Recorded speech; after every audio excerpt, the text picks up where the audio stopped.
I'm very, very happy to be here on Ambedkar Jayanti. The Constitution and Dr. Ambedkar have been mainstays of all people in struggle for many, many years. And I owe him a collective and a personal debt for the work he did, for what he wrote, his extraordinary mind, his intellect, and what he has left behind, and unfortunately has been claimed by only a segment of India. And we think of him as a Dalit intellectual. He is India's great intellectual. And today I want to say that I have learned so much from his writings, and his rigor and his absolute candor with which he writes, and his excellent English. I'll begin by quoting Ambedkar on Swaraj. He says, the Swaraj wherein there was no fundamental rights guaranteed for the depressed classes would not be a Swaraj to them. It would be a new slavery for them. And if you look at where we are progressing today, these words ring a very strong bell in my mind. And I feel that if we do not look at the economic slavery that's coming to us slowly and gradually, we will be worse off than we began. Now, unbridled capitalism, a threat to constitutional democracy in India. I thought about it a lot, and I thought, what should I say that brings my deepest thoughts to be shared with all of you, and yet is contained within a paradigm where I leave something open-ended, because I don't want to claim that it is. So the question is, just because in case some of you disagree, you have the right to disagree.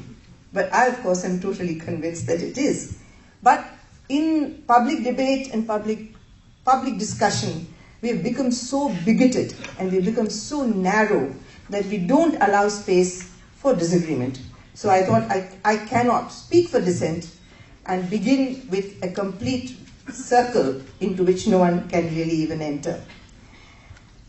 This title may sound provocative to some, but it reflects really a live predicament today. I don't think this question would have been framed 2 decades ago in India. I don't think we would have even thought of it. We would have been uncomfortable, but we wouldn't have called capitalism unbridled capitalism the way we do and the way we understand it today. There's a growing concern about the manipulation of democratic institutions and of instruments for perpetuating inequality today. And it justifies the autocratic state. And it's doing so in many ways. The architecture of the Indian Constitution was to ensure that growth was even and with justice. And knowing India well, the chairperson of the Constitutional Constituent Assembly and the members made quite sure that issues of equity and equality and justice would not be overrun by progress. Today, there is a lot of discussion about development and progress, but I still fail to understand what they really want, unless I read between the lines. And there is no frank statement. I have read a white paper, as Romilaji very clearly speaks of and is often stated, that there is no white paper which tells us what exactly this government intends to do. And every day there is a new assault and a new idea which takes us unawares. As we witness in India, capitalism tries to project its symbiotic relationship with democracy, and it has done so all over the world. If there is capitalism, it's assumed that there is democracy, which assumes many more things. But if you look at the way India is proceeding today, it can't brook any opposition, and therefore democracy itself is now converted into a marketplace. So you really have market, business, money, and there is no rights, there are no equality, there's no equality, there's no justice, there's no question of any of these things. The whole concept of national liberation has been hollowed out, and the concept of independence has been limited to a flag, a national anthem, and unfortunately religious symbols as well.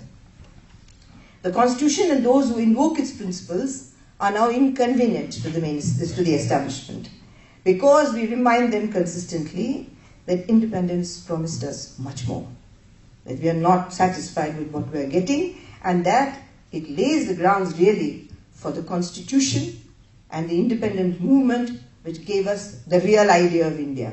It's become very popular to talk about the idea of India, and I think we don't need to go too far to know what the concept was of the idea of India.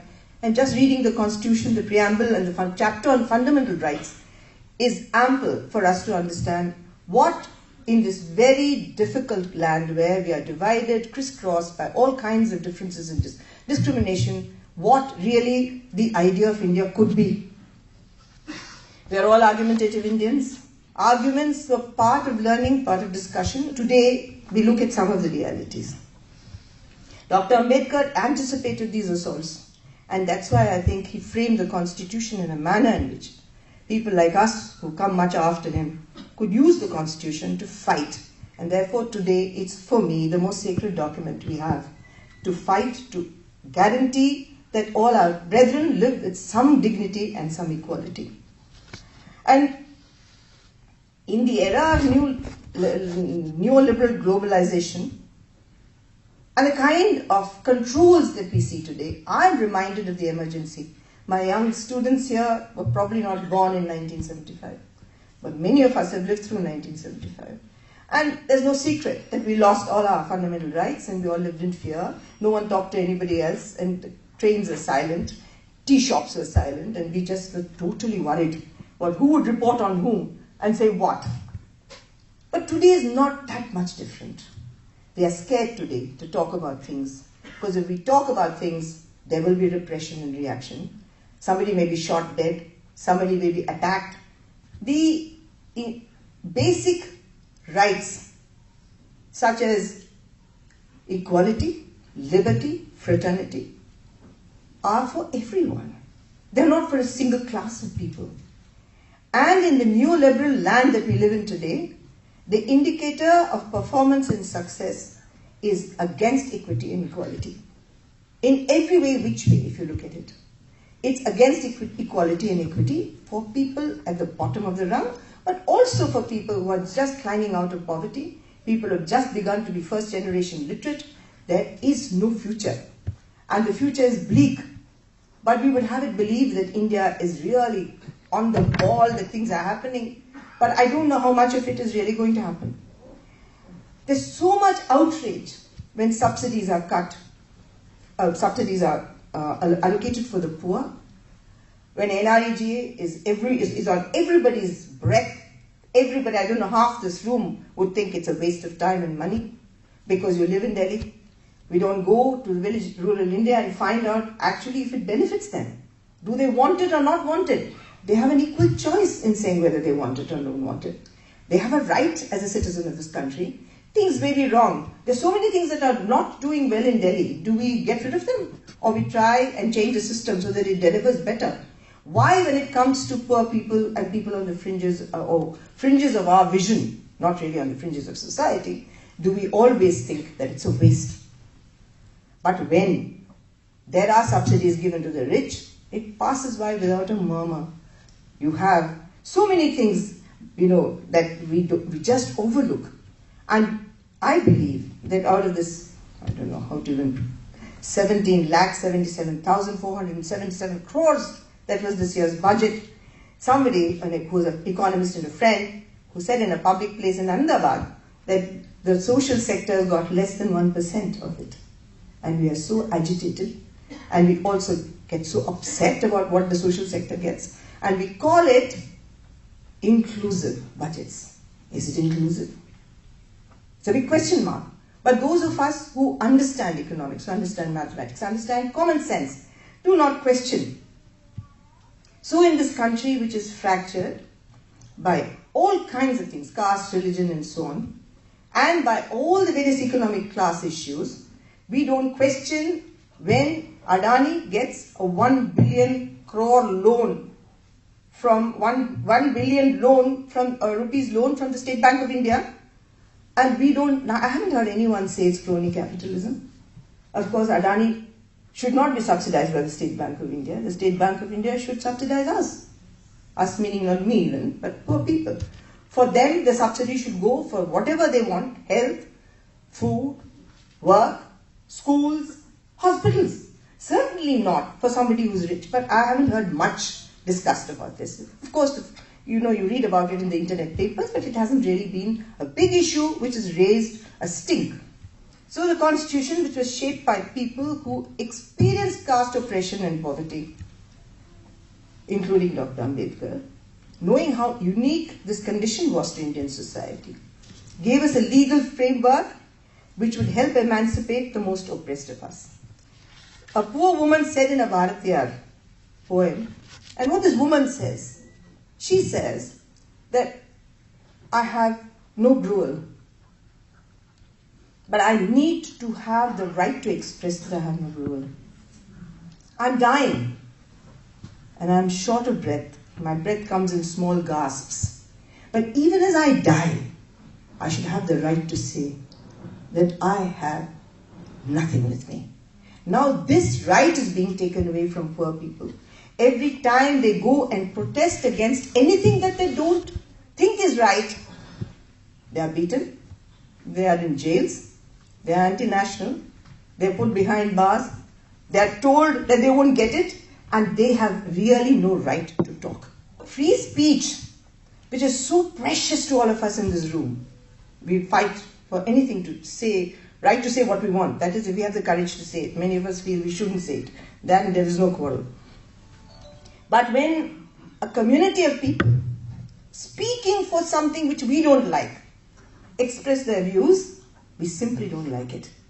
And so the state taking an extraordinary position, the collateral is the constitution, because what we are ultimately doing is denying constitutional rights. So what we're doing is, we are saying profit versus justice. And profit versus justice can't sell. And we are all being seduced by this wonderful media which tells us everything is wonderful, where you really have the whole world looking at consumerism, and it's in every aspect. And sometimes when I come to Delhi, I feel sick, because wherever you look, there's so much money being spent, which in my days, even if you were rich, you used to think 10 times about spending. And what happens to a country where the divides are getting larger? And recently, the Prime Minister went to the Supreme Court and called us 5-star activists. And I thought, wow, that's a good thing, because I live in a mud hut now. If I become a 5-star activist, then many people can become 5-star with me. But what does it mean to be 5-star? 5-star means you speak English. 5-star means you're a liberal person. 5-star means you think for yourself. 5-star means you speak for unpopular issues. 5-star means you're secular. 5-star means maybe that you think of principles which are not within the paradigm of most political parties. But this is no way to describe us, and I would really say that if you really want to know what we do, we really basically provide spaces for others to speak, or speak in Delhi on behalf of people, because many people don't come to Delhi. But I invite you to where I work, and I'll introduce you to the real 5-star people. And one of them in my life has been Norti Bai. Norti is a Dalit. She's an activist. She was till a little while ago Sarpanch of Harmara. She's a great woman. She is my guru in many ways. She taught me my working class politics. She taught me my feminism, actually, what it really means to be a feminist in a rural area, what it means to face the Sarpanch who was an alcoholic and used to threaten her every day, how to go and fight against Roop Kanwar's. I know, young people, do you know that a woman called Roop Kanwar was forced to commit sati in Rajasthan? So when Norti went and spoke against sati in Jaipur, she was filmed one of the television companies, and that film was shown in her village, and the Thakur of that village said to her, I'll burn you alive. How dare you, a Dalit woman, go and speak against my community? So that Norti, if you ask her today, what will she say? I remember when we used to say, and sometimes we get carried away, 50 साल में इस देश में कुछ नहीं हुआ है. And she tugged at my palla and said, अपने लिए बोल, मेरे लिए मत बोलना. She said, मेरे लिए बहुत हुआ है. And what has she got? Because of the constitution. She's got all kinds of equality that has been forced down caste-ridden Harmara village because she has the law on her side. She also is responsible, one of those responsible for an extraordinary judgment on minimum wages, which was given by Justice Bhagwati and Justice Pathak. She organized the workers, but refused to have her name, and eventually it was Sanjeev Roy versus the government of Rajasthan, but it was Norti's work. So she says, वो बड़े कचेरी में जाके मैं जीती हूँ. She won't say Supreme Court. बड़ी कचेरी में जाके जीती हूँ. She now knows the computer. She can work the computer. She's a Narega worker. She's traveled abroad. She speaks, and she speaks fearlessly, and she still lives exactly as she always did in a semi-mud hut. And she has an awful sarpanch next to her who's still threatening her. But nevertheless, as sarpanch, she managed to do many things because she's understood the law and she's understood constitutional rights. She has given Muslims in her village the Qabristan, which they didn't get for 40 years, occupied by a very powerful Jat group in the village. She managed to remove their encroachment and gave the Qabristan to that community. So Northi for me is one person who represents India, of an India of which I'm very proud, an India which has claimed the Constitution, claimed Dr. Ambedkar in a true sense, not as a statue, not to garland, not to celebrate, but to imbibe in them as the way to equality and justice is through demanding and fighting for the dignity of the person. So for me, I feel really for me, the Constitution has been kept alive in many cases by the struggles in India, because we have always had to draw on constitutional rights, constitutional backing to succeed. In India today, there's another very fearful thing, and that is that we are now getting messages which are like advertisements. I don't have to tell you this, you all know it. We have brands, and I feel a little awkward, maybe it's my grey hair, that I wouldn't like to be called a brand. You know, that you're a brand. I mean, I don't think I'd like to be a brand. I mean, I'm not a matchbox or a toothpaste or a soap. I mean, I'm so much more. And how can you just call me a brand? But that's what we're doing. Brand. Everything is a brand. And in this brand and in the selling of politics as brand, we are losing something very fundamental to India, fundamental to politics, fundamental to ourselves. And I'm afraid if the CM and the PM and everybody becomes a brand, then you're disabling real discourse, you're preventing real discussion, and you're preventing real debate. And we are really falling into a corporate paradigm, even in areas in which we think we are not. We are really not fighting for substantive discussion. Will we be able to protect the Constitution? Will we be able to talk about constitutional values? And at first glance, it seems an unequal battle, but it isn't. I've come here to tell you also that the people of India understand. They don't know the book so well. They can't tell you that's article so-and-so or article such and such. But they know in many ways where their real, genuine dignity and interest lies. And I think there are going to be millions of struggles in this country.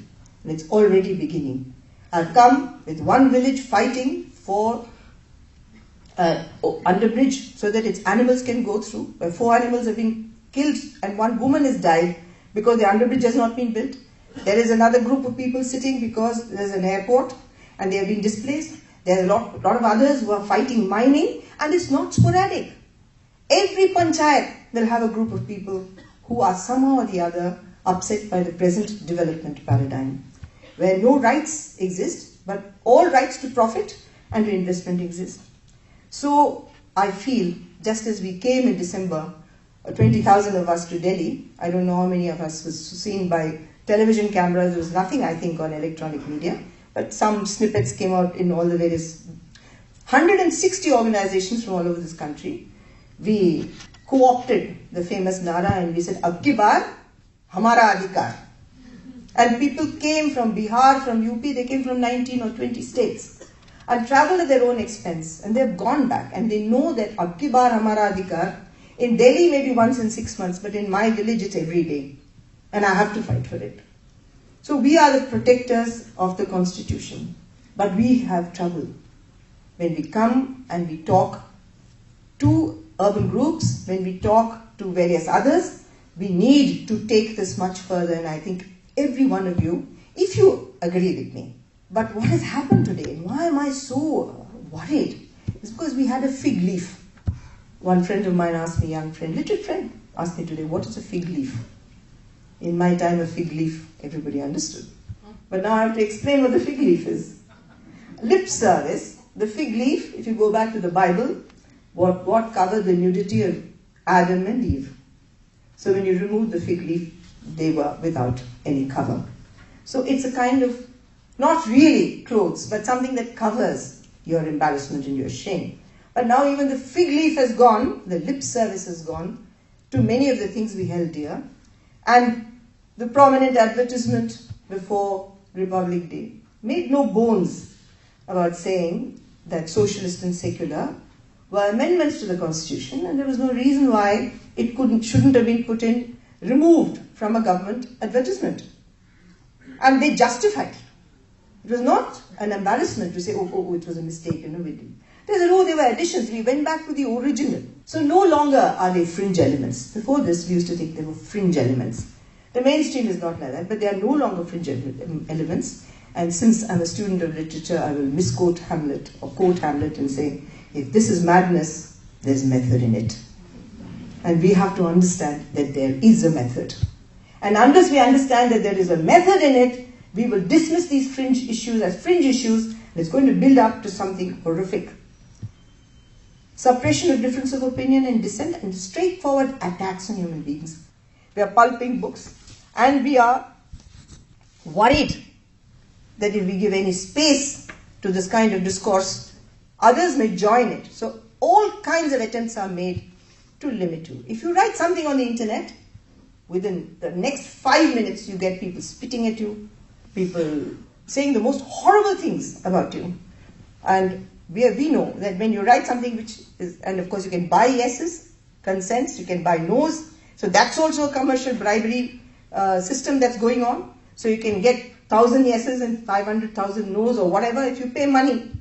But the net result is that social media, which was once considered a free space where we could interact with the internet, is now again becoming a monopoly as well as a threat for people who want to say something.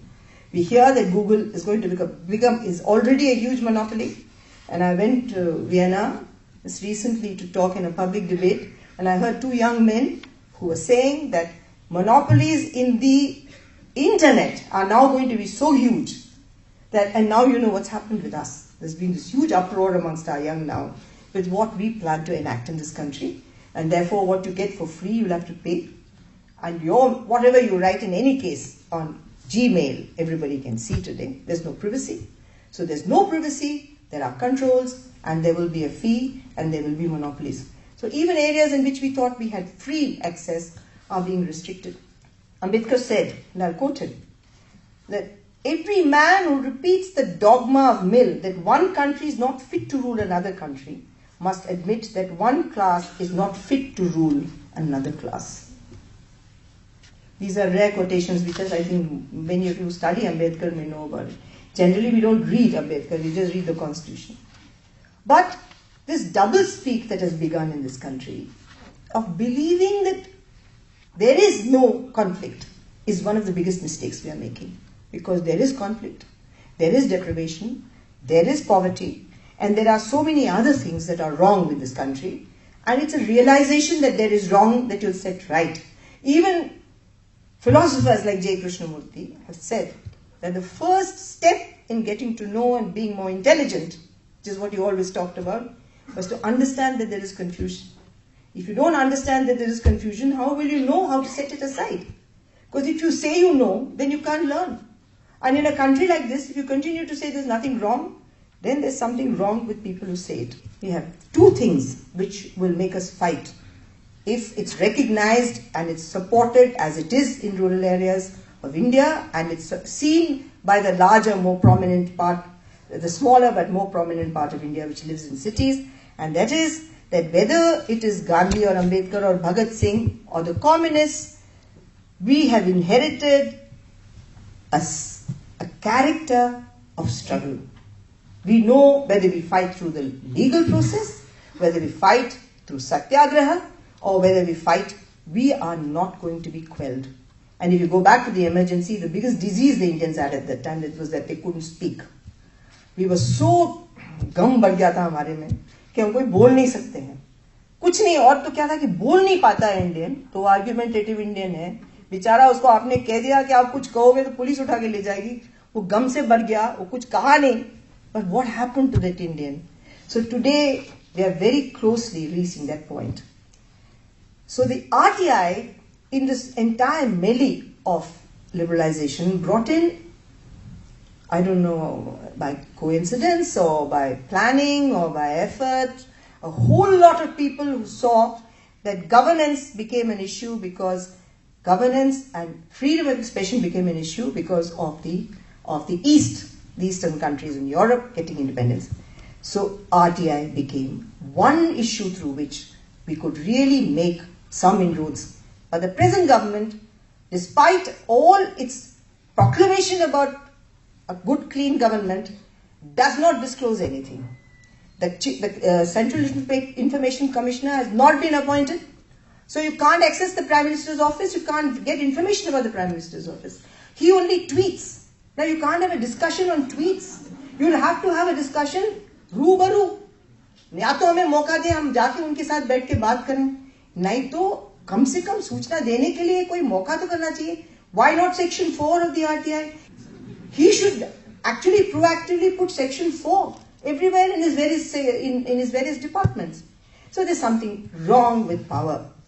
And that's why movements should survive, movements will survive, because we will provoke the questioning of power. And that's what RTI actually is. मगर हमें जो चीज मिली है, which is the constitution, which is the legal structure through which we can demand accountability, demand transparency, demand rationality, and demand justice.